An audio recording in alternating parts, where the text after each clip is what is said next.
Good afternoon, everybody, and thanks for clicking on 5 News Web News. It is Wednesday, February 6th. I'm Brittany Hoke.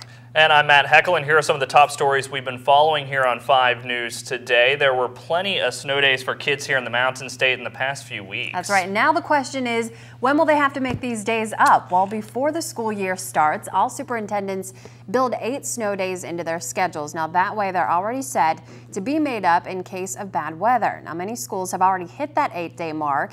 After those days are used up, they aren't required to make up any additional days due to bad weather. The big issue now, though, is that administrators are trying to prepare their students for the WEST test. To make sure that everyone is prepared in Barber County, all principals are going to be required to write out a plan on how they're going to use the time to get their kids ready. For as long as I've been superintendent, it's always been a concern. There's been some years where, we have been under the required days that we have to make up, and some years that we've been over it. Some years we've been almost double over it. I know when I was in Pleasants County, there was one year that I think we doubled the number of days we were required to make up. And regrettably, in most situations, those days are just lost. And Mr. Super said that he will be meeting with all of the county's principals on Thursday to start WEST test preparations. Well, the end of an era at the post office may be near. After losing $16 billion last year, the Postmaster General is expected to announce today plans to cut costs that could include ending Saturday delivery for first-class mail. The Post Service has already slashed hours and trimmed its workforce by 35%. The cut, which is expected to begin in August, could mean a savings of about $2 billion a year. They'll continue to deliver packages 6 days a week, though, as package delivery has actually increased 14% since 2010. Well, a Harrison County man lost everything in a house fire yesterday morning. Firefighters say just before 9 o'clock. The man who lived in this Bethlehem home was with another person downstairs looking at some electrical problems. They came upstairs and noticed the house was smoking. 6 different fire departments worked to stop that fire, but it was a total loss. Firefighters determined the fire was electrical, and they may be calling the Red Cross to help the homeowner.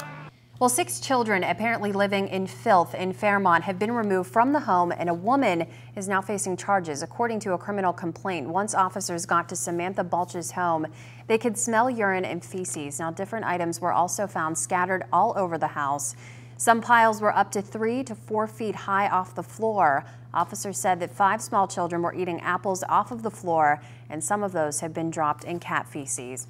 And a couple in Taylor County is facing charges after police say they left their 2 children alone for days while they did drugs. Deputies said that Catherine McEldowney and Aaron McEldowney admitted to smoking Percocets on a daily basis. A 16-year-old girl was supposedly left in the care, or rather to care for a 7-year-old boy, while the 2 of them left the house for days on end. Deputies also found several materials that are used to make meth in different places around the home, including the children's bedrooms. And a Preston County animal shelter manager is now out of a job for what commissioners there say she posted on Facebook. Courtney Austin was fired Monday night at the weekly county commission meeting.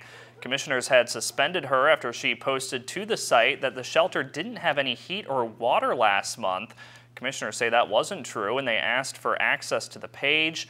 Apparently, Austin didn't hand over control, and after a meeting with her and her attorney, commissioners made the decision to let her go. An attorney for Austin said they're trying to decide what they'll do next. And before we leave you here, let's take a quick look at what our newsroom's working on for tonight. First up, a new push to get officers in local schools, even just for an hour a day. We're going to have the details. And the effects of drugs and addiction, on the brain and the body. We're going to talk to experts and addicts themselves. And warmer temperatures are moving in. A look at your forecast is tonight on First at 5 and 5 News at 6. So, of course, be sure to tune in for tonight at First at 5 and 5 News at 6. Until then, have a great day. That's right.